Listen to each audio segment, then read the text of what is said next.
Right, we're on. Does this ever happen to you?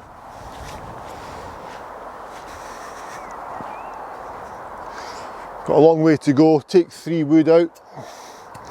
3 wood will get me there, no problem at all. Oh. So frustrating, isn't it? Trying to propel that ball up that fairway and you top it. Top your 3 wood. Let's try again. Oh. So frustrating. Today we're going to tackle that. We're going to talk about how to stop topping your 3 wood and how to hit your 3 wood better off the ground.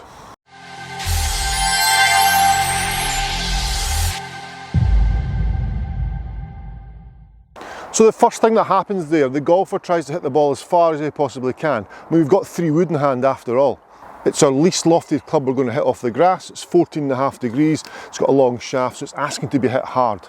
Or at least that's how it would be perceived. When we feel as though we have to hit the ball harder with this, we feel as though we have to do some sort of manipulation to help the ball into the air. But these guys in the R&D department at Ping, for example, designed this club very well. It's got a correct loft on it, just to swing through and let it do its natural thing. But what do? We stand here, ready to hit this golf ball, and as I come into impact to hit the golf ball, I need to be turning through the shot. I need to create lots of width through the shot here, attacking from this side of me, here, and not up here coming down the way. So many people, most people who top the golf ball with their fairway woods and their hybrids, come down steep. So they come in here, they can have a decent backswing, then come down steep onto the golf ball here. So what happens? They have to make room. So they've come from this section down here, making room. So how do we make room when the club comes towards the body? Then we have to stand slightly to lift it up. We have to stand up to create that room. Now that is not the action we're after. That encourages a very steep angle of attack. We want a shallow angle of attack. I'll explain what that means. A shallow angle of attack is the club closer to the ground for longer. So the club comes down, down, down, close to the ground for long, so the low point of the swing arc's a longer stretch. Coming in here longer, hitting golf ball and continuing away. If I come down steep, my angle of attack, or my low point, is not very long at all.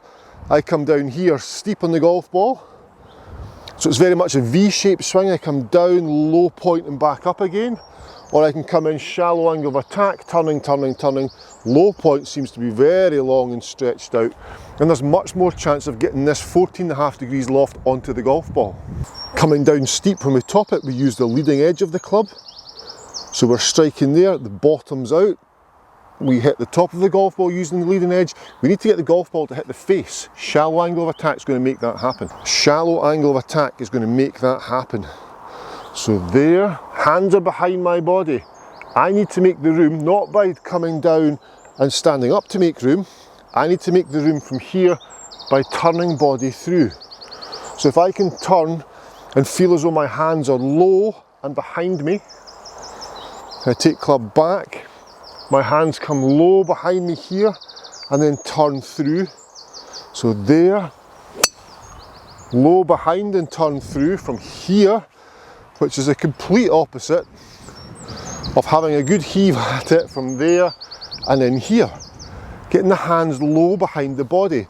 So if the hands are low to begin with, let's say we swing flat and we hit golf ball and continue to swing flat, it's going to shallow out the angle of attack. So flat there, flat here. Low hands behind, low hands follow through. Low, low. Okay, little drills just to feel that. Little half swing drills to feel how the hands are low. Low, which means the lie angle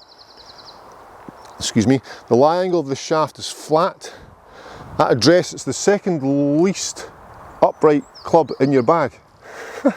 It's the second flattest golf club in your bag. God, I could have worded that better, couldn't I? So if it lies the flattest,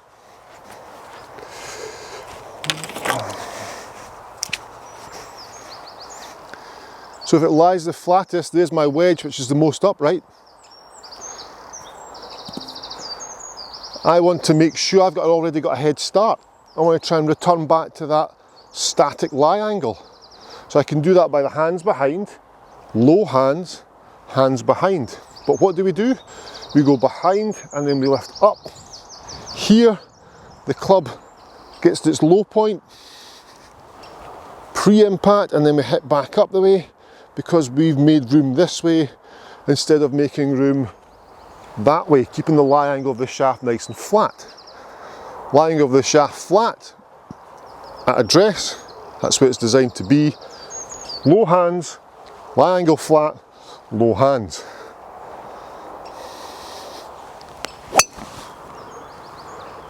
Much more chance of propelling that 3-wood up the fairway.